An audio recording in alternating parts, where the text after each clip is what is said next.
The Vox Markets Podcast with Justin Waite. Nothing in this podcast is intended as investment advice, and the people in this podcast may hold positions in the stocks they talk about. Do not buy anything based solely on a tip or recommendation. Please do your own research.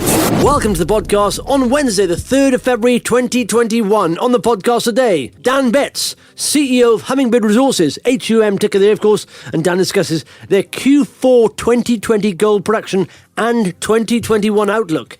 And also, John Meyer, mining analyst and partner at SP Angel, talks about the Chinese New Year and Empire Metals, Power Metals, Rainbow Rare Earths and Solgold. And as always, at the end of the podcast, I have two lists for you. The top 5 most followed companies on Vox Markets in the last 24 hours and the top 5 most liked RNSs. By the way, you can see both these lists at voxmarkets.co.uk. We'll see loads of other content. Check it out. There's an article on Hummingbird, of course. There's one there on Open Orphan. There's one there on Gfinity. And check out our COVID-19 index. Biggest rise of the day is Gfinity. Up, it jumped. Up 5% there. It's now Chromec. Up 7%, 7.5%. Biggest fall of Gene Drive down 5.85 at 88.5. And of course, you can check all these out at voxmarkets.co.uk. Vox Markets is an online community of investors that runs a free mobile and desktop platform that allows you to track news and updates about any UK-listed company, offering RNS push notifications, detailed charts, pricing data, and much more. Find out more at voxmarkets.co.uk/app. And joining me on the podcast right now is Dan Betts, CEO of Hummingbird Resources, HUM is ticker. Dan, thanks for joining me. Hi, Justin. Thanks for having me on. Now, you've got a release out there for your Q4 and 2021 outlook, and we'll dig into that. But as always, Dan, if someone's listening right now and, they're looking around for some gold plays, maybe just explain what Hummingbird's all about, please. Yeah, sure. Hummingbird is a gold mining company with a producing mine in Mali called Ilika. We have a development project called Carusa that we're looking to start building this year that will double our production to be over a 200,000 ounce producer. And then we have another number of other growth interests and projects, be it organic exploration or our project in Liberia. And I think, we have passed net cash, so we have a strengthening balance sheet. And I think Hummingbird is well positioned to capitalize on a strong gold market. Yeah, excellent stuff. Okay, Q4 2020 and 2021 outlook release. Take us through some of the highlights, if you could, Dan. So, obviously the purpose of the results today was to announce last year's results. We did advise the market earlier last year in the quarter that we were sort of going to be lower on our guidance, which is what manifested itself in Q4. Difficult mining conditions, and we never caught up from the sort of mine plan that we reconfigured during the year when COVID was at its peak, sort of slowing down the hard rock to protect the processing plant in certain areas. However, that said, we paid down the debt successfully, paying down over 30 million during the year. Project level EBITDA of north of $70 million on an unadjusted basis. And I think passing that inflection point is a big moment for any company. I think we invested in exploration quite heavily last year, which was the first time we've really done that. And I think the results look very exciting. Looking forward to updating our mineral resources, where I hope to have replenished a considerable amount of what we've mined over the last few years. But also looking ahead, a lot of the exploration results are outside of the known resources. So I think there's good potential to extend further our mine life going forward. And at the Ilika mine, we have another number of other things happening this year, bringing on other pits like Gonka and Sanamali East and West, and also going underground at Kamana East. So these are all investments, I suppose, in growth and in the mine life at Ilika to provide a cash cow, I guess, to support the growth of Hummingbird into a gold company. And that growth initially will be manifested through building Carusa in Guinea, which is effectively going to double our production. Yeah. We have been doing a lot of work in the detailed engineering and design and costing of that project, and we'll be looking to accelerate our exploration there as well. And obviously that a lot of the growth is going to come through developing the Carusa project, Justin, which we will be commencing this year. And we were always attracted to the grades at Carusa and fast-tracking exploration to extend that mine life and showcase what we have there is going to unlock a lot of value for us, I think. Yeah. Well, you mentioned there about the exploration, and it's been going well, and you're doubling the exploration budget to more than $10 million US dollars. Talk us through why you're doing this and your expectations there, Dan.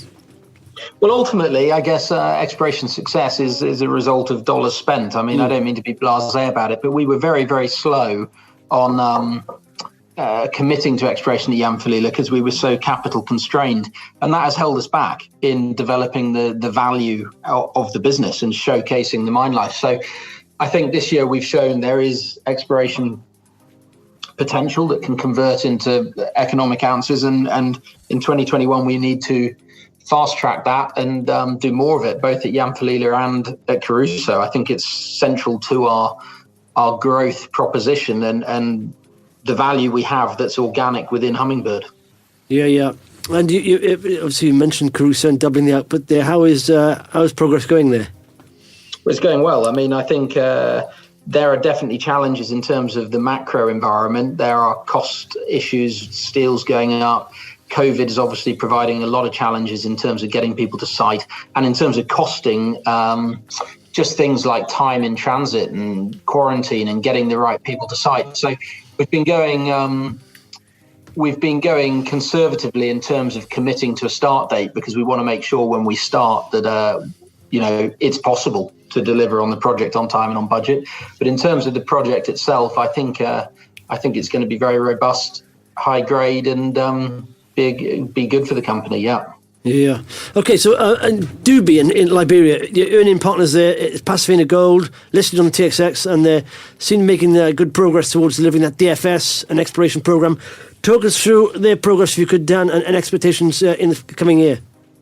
Well, I mean, look, I think they've had their challenges in terms of getting to grips with Liberia, logistically, the roads, the bridges, re-establishing the exploration camp, but they've done all that and they've got the drills turning, and that's what matters. And I'm looking forward to the news flow from that in terms of both increased confidence in the inferred resources and exploration potential to extend resources, and obviously developing a feasibility study, which are the earning milestones for the company. But, Pasifino's got a market cap of somewhere around 50 million Canadian dollars.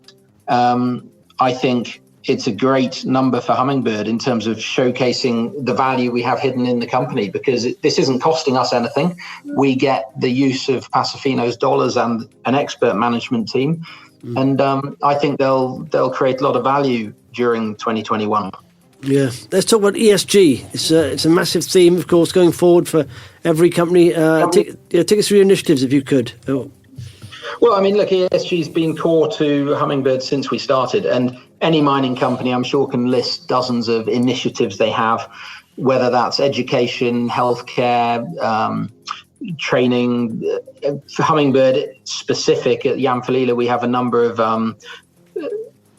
poultry farms, market gardens, soap manufacturing initiatives. We have beekeeping. We're training hundreds and hundreds of local people alternative livelihoods for a sustainable income after the mine is finished. But for me, ESG is bigger than that. It's about showcasing what the mining industry can do to improve the livelihoods in the areas in which we operate. And this single mine origin initiative that we have started in terms of tracing gold all the way through from a mine all the way through to the retail jeweler, and the jeweler can pick up a ring, see where that was mined, and see the projects that are happening and have confidence they're buying responsible gold, is an initiative we are hoping to expand considerably this year and get others in the mining industry to sort of buy into. Yeah. Okay. Dan, as always then, if someone's liking the sound of this, not yet following the story though, give them 3 bullet point reasons why they should hit that follow button on your page on Vox and add Hummingbird to their watch list, please. Well, I think we have a strong organic growth pipeline in terms of exploration, underground at Yamfilila and the new Caruso mine, not to mention Dubi. We have reached an inflection point where we are net cash and a strengthening balance sheet. And I think we have learned as a company, we've grown up. So the production should be steady, and Yamfilila should provide a solid platform going forward to develop the business. So, we're excited about the future, and I think better place to overcome the challenges thrown at us. Excellent stuff. And good to chat to you, and hopefully we'll catch up in the not too distant future. Thanks very much. Thanks. The Vox Markets Podcast with Justin Waite. And joining me on the podcast right now is John Meyer, mining analyst and partner at SP Angel. You all right, John? Yes, I'm good, thank you. Tell me about Chinese New Year. I mean, you said it's going to affect the metals prices a little bit, and they take some time off. What's happening there? Well, the Chinese do take time off. They officially take a week off, but I think a lot of them take 2 weeks off, and I'm quite sure they need a break because they work jolly hard out in China. And that's a long break, though, isn't it? 2 weeks off. Everyone, I mean, to an entire nation of 1.5 billion people taking time off. Surely there must be some people working, because that would, like I said, they are what, a fifth of the world's population, or a quarter of the world's population now. It makes the migration in the Serengeti of the wildebeest look like a small teapot travel event. Yeah. As you say, as a billion people that get on a train and go back to the villages where they were born. Because if you remember, China has been developing its economy, but you go back 25, 30 years, most of them were living a subsistence lifestyle in the villages, on the farms, in a very efficient subsistence economy, but it wasn't westernized at all. Yeah, I remember actually last year they were worried, weren't they, about the spread of coronavirus because of the big, getaway. So I remember that now. Well, they're very worried again this year. They've been offering refunds on all flights within China, so they really want to keep people at home. And I think they're not, the Chinese they clamp down on a lot of the news coming out, anything to do with the coronavirus they clamp down on. But we know somebody who goes through the Chinese press and picks out interesting bits of news for us.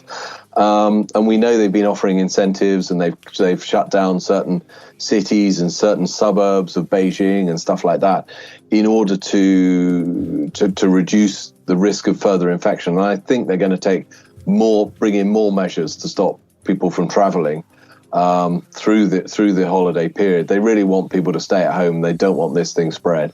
Yeah. Wow. And you think why does it affect the metals prices then a bit, you think? Well, because lots of factories turn off over the Chinese New Year period. Oh, yeah. They just don't need to bring the metal in. So, I mean, they tend to stock up a bit, towards our Christmas, over our New Year, and then they run down those stocks. And then what happens when they come back from the Chinese New Year, they start to restock again as the factories restart. So it's kind of important. This year is a little different to normal because they've been pushing the economy to regain its growth. I mean, they've done incredibly well. If we go back a year ago, the story was more about restricting pollution, the Chinese green shield policies, that sort of stuff.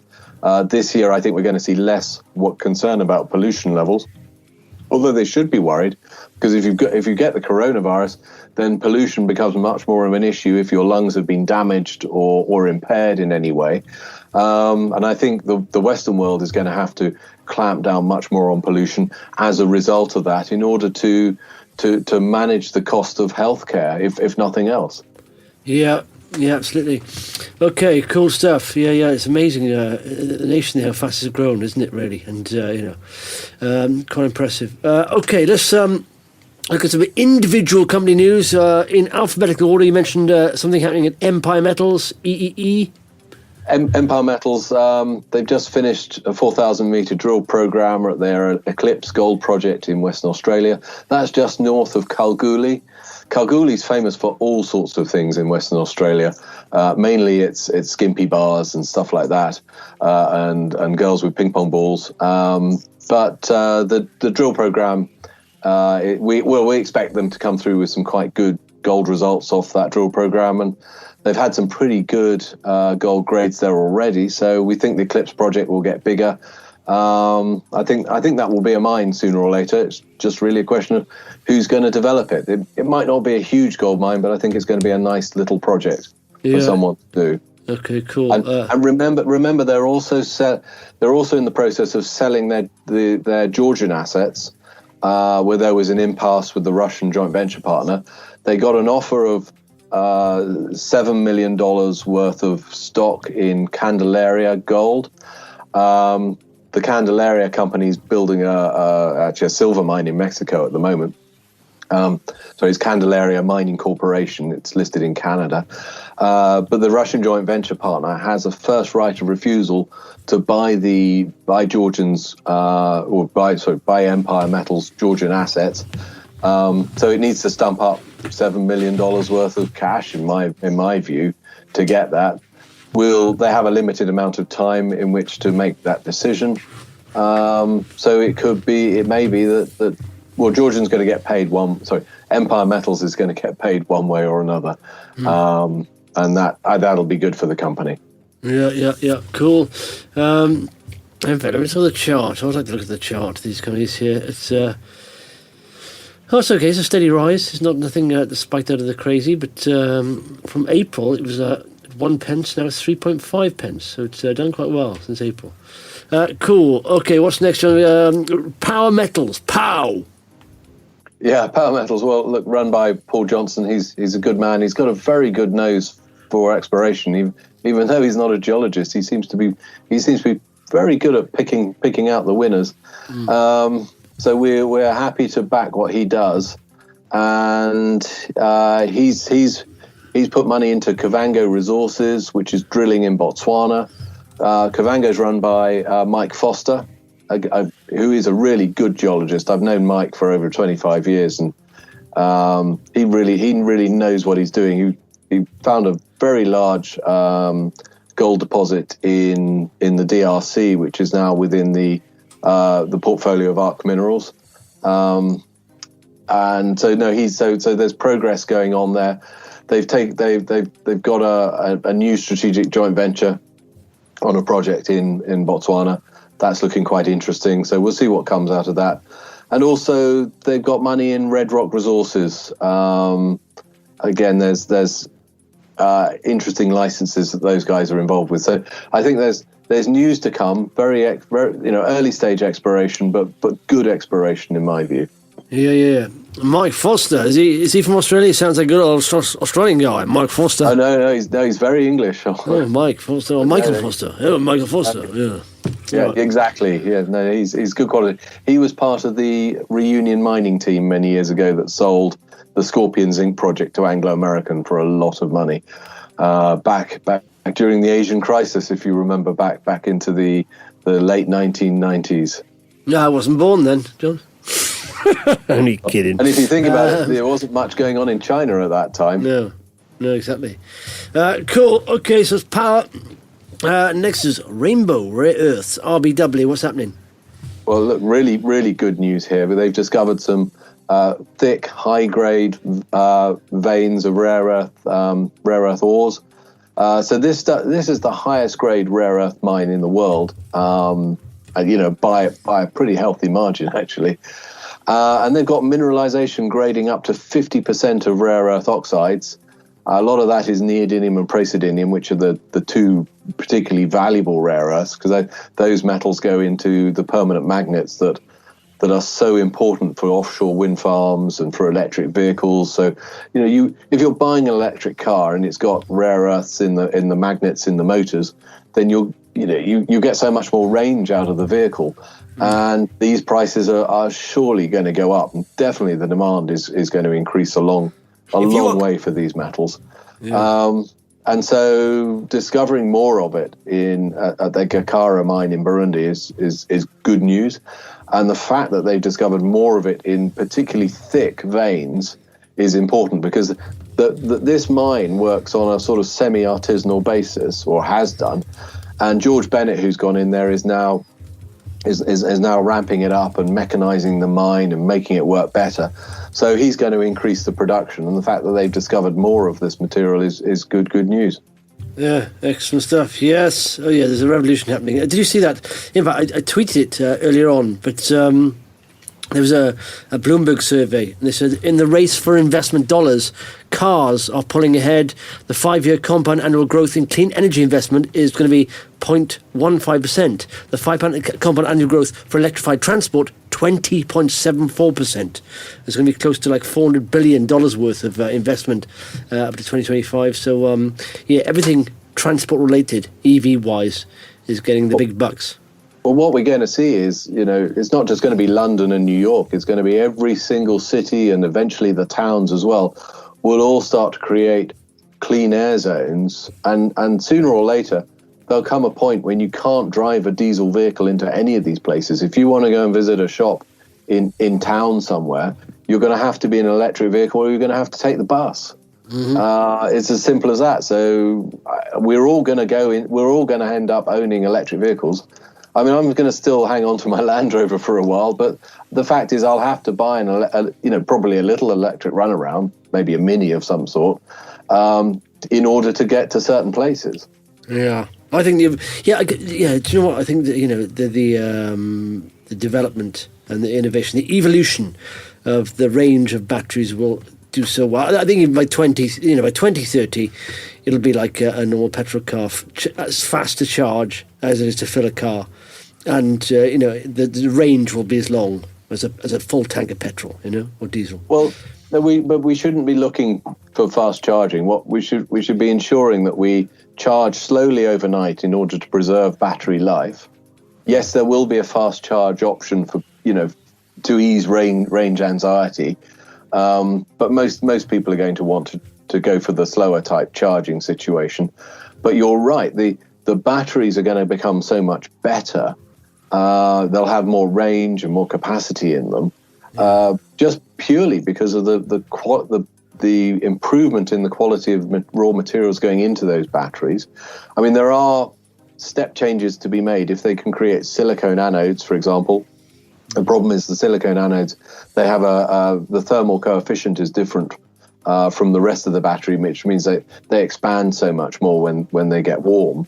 So that is something that's not easy to sort out. So, but the improvement in the quality of the graphite the graphite going into the anodes is important.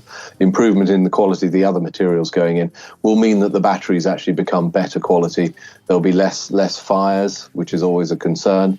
Solid state you want. Yeah, but I just even think there'll be things in 5-10 years time, John, we're not even thinking about now, developments that we're not even thinking about, and even fast charging won't damage the battery. There'll be breakthroughs like that. We often see things. If you've gone back, do you remember when literally when mobile phones first came out, and even then we were surprised. I remember my father owns a car sales, and he went to auctions, and there was traders there, car traders, with these almost briefcases as a battery, and attached to it was a phone, and literally the battery was a briefcase. You used to carry it around. Now, if someone showed you an iPhone, then and said this has got the internet on it and everything, videos, you can do everything. It's like a piece of alien technology, so far advanced, and we never envisaged that. And I think that's going to happen with batteries. It'll be the case where they're probably not going to be using the elements we're talking about now. It'll be something different, like air, or glitter, or fairy dust. It'll be things we haven't thought about. Then that's human innovation, isn't it? Well, it may be that Ilika, which is doing solid-state batteries, becomes one of the technology leaders going forward. Hopefully, John. Yes. Now you're talking, because I own stock. Fingers crossed, John? Buy some. Yeah. Well, it's looking very promising. I think they'll probably get bought out by Tesla, to be honest with you, because Tesla needs solid state, especially for their big vehicles and their vans and their lorries. So hopefully, the way forward. I mean, they do charge. Solid state, not just Ilika, but there's about half a dozen or dozen companies around the world. Sort of pioneering these solid state batteries.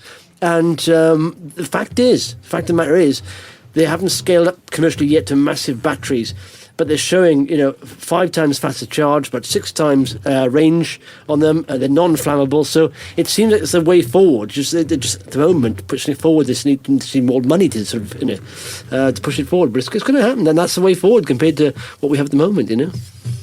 Well, Ilika's got a market cap of £340 million, and I've got to say, I wouldn't want to short this stock right now. No, exactly. It was the same with. I mean, and it looks on traditional metrics. Ilika looks A little bit expensive, of course, but if you compare it to his peers, like in America, like QuantumScape, they're worth 20 billion. So, and again, how do you price the future? It is the future. These are so that's why Tesla's gone mad beyond traditional metrics, 1,000 times P or something ridiculous, because you realise they are leading the way in the future, and everyone's copying them. So, how do you price in the future? You can't really. So that's why.